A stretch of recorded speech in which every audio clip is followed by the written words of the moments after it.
নমস্কার, লিনাস ওয়ার্ল্ডে আপনাদের স্বাগত। প্রথমেই জানাই শুভ বিজয়া। ছোটদের অনেক আদর আর ভালোবাসা, আর বড়দের প্রণাম। আজ আমি আপনাদেরকে নিয়ে এসেছি আরও একটা নতুন মন্দিরে, এবং কোথায় আপনারা বলেছিলেন কিন্তু আমাকে, আপনাদেরকে সম্পূর্ণ জানাবো। তার আগে বলি এটা কোথায়। এই যে দেখতে পাচ্ছেন, এটা হচ্ছে টাকি হাউস, আর এর পাশেই হচ্ছে ইএসআই হসপিটাল। আর তার ঠিক অপোজিটে দেখুন ক্যালকাটা লজ বা একে পয়েন্ট দেখতে পাচ্ছেন। এর পাশে যে গলিটা আছে, এই গলি দিয়ে যাব। চলুন চলুন আপনাদের দেখি। আপনাদেরকে নিয়ে যাচ্ছি মা শ্যামা সুন্দরীর নতুন মন্দিরে। হ্যাঁ, ঠিকই শুনেছেন, মা প্রথমে ছিল সুকেশ স্ট্রিটে, তারপরে মুকুন্দপুরে এখনও আছে কিনা আমি সেটাও জানিয়ে দেব। আর এখানে মা নতুন মন্দিরে কিছুদিন আগেই, মানে তোমার মহালয়ার দিন, মা এখানে স্থাপিত হয়েছে। এবার চলুন আপনাদেরকে দেখিয়ে দেবো পুরো মন্দিরের সময়, মন্দিরে পুজো দেওয়ার সেই আগের সব কিছু আছে কি না প্রত্যেকটি আপনাদেরকে জানাবো। চলুন দেখিয়ে দিচ্ছি। প্যান্ডেলের জন্য আপনাদেরকে ওইখানটা আমি কিন্তু পুরো সোজাই এসছি, বুঝতে পারছেন।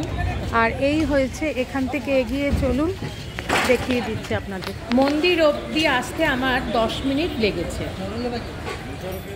পৌঁছে গেছি একদম মন্দিরের সামনে। দেখতে পাচ্ছেন সেই সুকেশ স্ট্রিটে যেরকম মন্দিরটা ছিল না, আমার তো মনে হচ্ছে সেরকমই, একদম সেই রকম মন্দির।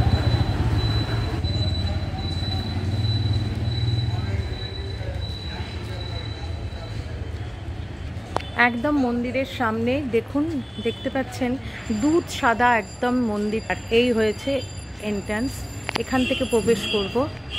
তো চলুন ভেতরে যেয়ে আপনাদেরকে সম্পূর্ণ জানাচ্ছি। আচ্ছা, সিঁড়ি দিয়ে উঠে এরকম প্যাসেজের মতন দেখুন, ওপরে ঝাড়বাতি, সুন্দর একটা ঝাড়বাতি লাগানো হয়েছে। আর এখানে এগুলো পরে লাগাবে আর কি, এখনও পুরো কাজ হয়নি। তো চলুন এগিয়ে যাই।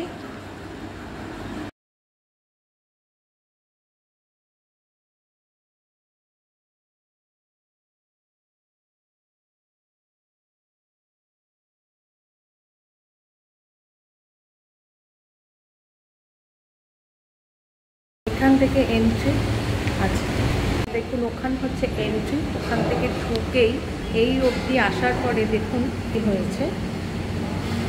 আচ্ছা, বাঁদিকে ঢুকেই সেই কোষ্ঠী পাথরের বিশাল বড় কালো শিবলিঙ্গটা দেখেছেন, সেটাও এখানেই স্থাপিত করা হয়েছে। এখনও পুরোদমে মন্দিরটা হয়নি। জন্য এটা কি বসার রুম সবার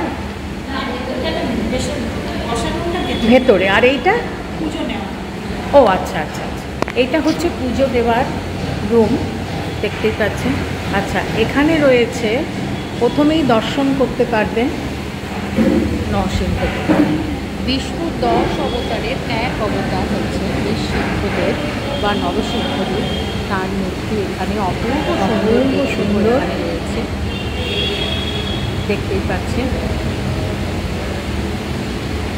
সিংহদেবের মূর্তি আছে। এবারে চলুন। আচ্ছা, আগেই বললাম এখানে পুজো যারা দেবেন তাদের এখানে এসে বলতে হবে। আর এই হয়েছে ভেতরে ঢুকে একদম সামনে দেখতে পাচ্ছেন, এখন আলো জ্বালা হয়নি, এটা হচ্ছে সবার জন্য বসার রুম, দেখতে পাচ্ছেন সামনে। আর এই বাঁ দিকে দেখতে পাচ্ছেন গর্ভগৃহে বিরাজ করছেন মা শ্যামা সুন্দরী। অপূর্ব সুন্দর সেই বিগ্রহ, একই সব। আর সেই নবগ্রহের বিগ্রহের ওপরেই মা যেরকম ছিল সেরকমই রয়েছেন। পাশে রয়েছে জগন্নাথ, বলরাম, সুভদ্রা, এবং তার সামনে রয়েছে গণপতি বাপ্পা। এপাশেও একটা গণপতি বাপ্পা আছে, নারায়ণের বিগ্রহ আছে। অপূর্ব সুন্দর, দেখতে পাচ্ছেন। আচ্ছা, নৃসিংহদেবের এই যে গেটটা দিয়ে বাঁ দিকে গেলেই হচ্ছে মায়ের ভোগের ঘর। এখানে ভোগ প্রস্তুত করা হচ্ছে।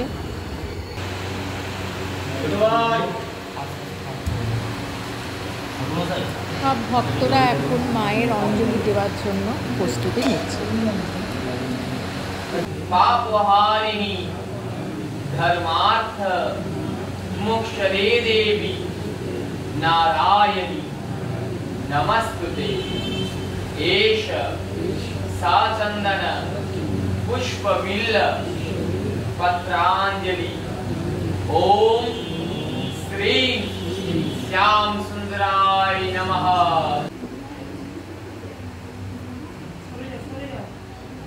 এবারে মাকে ভোগ নিবেদন করা হচ্ছে। দেখতে পাচ্ছেন সবাই ভোগ নিয়ে আসছে। আজকে রয়েছে খিচুড়ি, পাঁচ তরকারি আর পায়েস, মিষ্টি।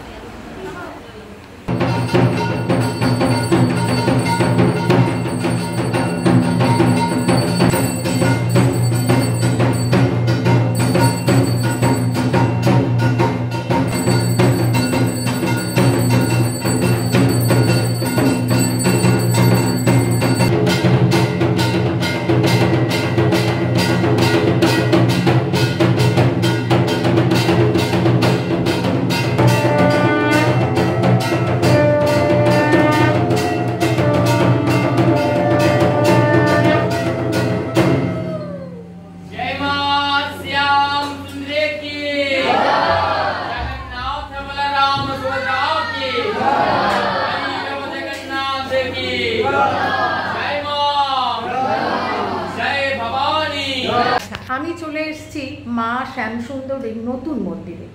আর সেই মন্দিরে কীরকম ব্যবস্থা, আগের মতন কি অন্ধকারে পুজো, আর কখন আসবেন, কি কি করতে হবে সম্পূর্ণ জানাবো। আর তার আগে বলছি, পরের সপ্তাহে আজকের দিনে কিন্তু মায়ের পুজো, মানে কালী পুজো। দেখুন, সম্পূর্ণ শুনে নিন আমাদের সেবায়েতের মুখ থেকে। জয় মা শ্যামসুন্দরী। আপনারা জেনেই থাকবেন মাকে কলকাতার জীবন্ত কালী বলা হয়। মা জীবন্ত কারণ, এর প্রথম কারণ হল ভক্তরা। ভক্তরা মায়ের কাছে কিছু মনের আশা বা মনের কিছু বলে গেলে মা কাউকে ফেরায় না কোনোদিন। আর মায়ের এখন নতুন মন্দির, মানে মায়ের একটা স্থায়ী মন্দির, মায়ের ডক্টর কার্তিক গোষ্ঠী 23 নম্বর ডক্টর কার্তিক গোষ্ঠী আমার স্ট্রিট পোস্ট অফিসের পুরো কাছে শিয়ালদায় মায়ের মন্দির। তো অবশ্যই মায়ের মন্দিরে আসবেন। আর আগামী দীপান্বিতা অমাবস্যা, আপনারা শুনেই থাকবেন যে মাকে অন্ধকারে পুজো করা হয় প্রতিটা অমাবস্যা। বছরের প্রতিটা অমাবস্যা অন্ধকারে পুজো হয়, কিন্তু একটাই দিন দীপান্বিতা অমাবস্যার দিন মাকে আলোয় পুজো করে। কারণ আপনারা অমাবস্যার নামটা শুনেই বুঝতে পারছেন। এই দীপান্বিতা অমাবস্যার একটি বিশেষ একটা ব্যাপার রয়েছে। মাকে যদি কোনো ভক্ত নির্জলা উপবাস থেকে এই দীপান্বিতা অমাবস্যার দিন পুষ্পাঞ্জলি নিবেদন করে, তো মা তার যে কোনো একটি মনের বাসনা, ওই মনের বাসনা যাই হোক, মা পূর্ণ করবেনি। পূর্ণ না হলে আমাকে বলে যাবে। তাই অবশ্যই যারা যারা পারবেন মাকে দীপান্বিতা কালী পুজোর দিন অবশ্যই মাকে পুষ্পাঞ্জলি নিবেদন করবেন। কিন্তু এই দিন শুধু যারা যারা নির্জলা থাকে তারাই শুধু অঞ্জলি দিতে পারে। আর মাকে যখন দর্শন করবেন তখন মায়ের বেদি নিচে দেখবেন 9টি বিগ্রহ আছে, নবগ্রহ বিগ্রহ। এই বিগ্রহ থাকার পেছনে একটি বিশেষ কারণ রয়েছে। আমাদের মানুষ জীবনে অনেক রকম দোষ হয়, মাঙ্গলিক, কালসর্প, বিভিন্ন বিভিন্ন দোষ। এই দোষ কাটানোর জন্য অনেক রকম পাথর, মাদুলি, কবচ, যজ্ঞ অনেক কিছু করতে হয়, কিন্তু সবার তো সামর্থ্য হয় না এইসব করার। তাই মাকে যদি কোনো ভক্ত 28টি শনিবার কেবল দর্শন করে, তো যে কোনো গ্রহদোষ থেকে এমনি মুক্তি হয়। কোনো রকম পাথর, মাদুলি, কবচ কিছু লাগে না, কেবল মায়ের মুখমণ্ডল দর্শন করতে হয় 28টি শনিবার। আর মায়ের মন্দির সকাল 8:30 নাগাদ খোলা হয়, 8:30 থেকে 1টা অবধি খোলা থাকে, আবার 4টে থেকে 8:30 অবধি খোলা থাকে। আর মায়ের মন্দিরে প্রতিদিন দুবেলা অন্নপ্রসাদ বিনামূল্যে বিতরণ হয়। তো অবশ্যই যখনই আসবেন মায়ের অন্নপ্রসাদ নিয়ে যাবার চেষ্টা করবেন। জয় মা শ্যামসুন্দরী।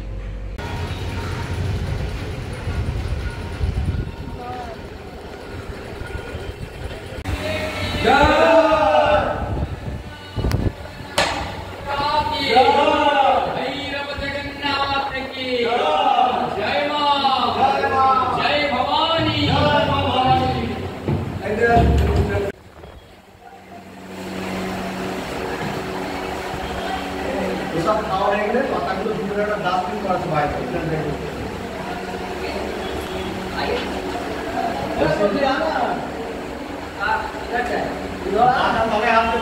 এই ছিল মা শ্যামসুন্দরীর নতুন মন্দির। আর সম্পূর্ণ আপনাদেরকে জানালাম। আর কেমন লাগলো অতি অবশ্যই আমাকে জানাবেন, লাইক, শেয়ার আর সাবস্ক্রাইব করে। Thanks for your time.